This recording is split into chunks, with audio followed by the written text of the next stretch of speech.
DJ ની વ્યાખ્યા સમજાવું. ચોખવટ કરો. ડીજે એટલા માટે ત્યાં સ્વતંત્ર બંધ કર્યું છે. ડીજે નો વિવાદ સમગ્ર ગુજરાતમાં ચાલ્યો, ટીવી મીડિયામાં ચાલ્યો, ખૂબ વધારે પડતું ચાલ્યું.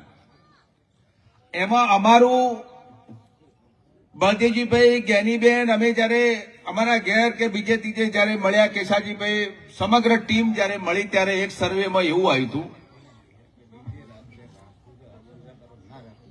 કહું આ ડીજેમાં ખૂબ મોટા ભાગે અમે સર્વે કર્યું અને ઊંડાણપૂર્વક ગયા.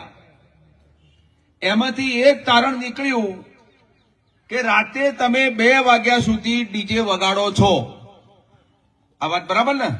બરોબર બરોબર. રાતે 2 વાગ્યા સુધી ડીજે પર આપણી દીકરી 2 વાગ્યા સુધી ડીજે ના તાલે નાચે છે, આપણો દીકરો ડીજે ના તાલે નાચે છે, આપણો જમૈયે ડીજે ના તાલે નાચે છે અને આપણાથી પડોશીનો દીકરો ડીજે ના તાલે 2 વાગ્યા સુધી નાચે છે. આ વાત બરાબર? બરોબર બરોબર. એમાં ઘટના એવી ઘટે છે કે રાતે કોઈક દારૂડિયો દારૂ પી, કોઈ દીકરીનો જમઈ દારૂ પી, કે બીજો ત્રીજો કોઈક દારૂ પીને બહાર પડે, ની દીકરી નાચતી હોય, રાતે 1:30 વાગે એની ઓખ મળે, 4 દાડા ચેડ કોકની અંદર ભાગી જાય. બરોબર છે. આ અમારું સર્વે છે સાહેબ.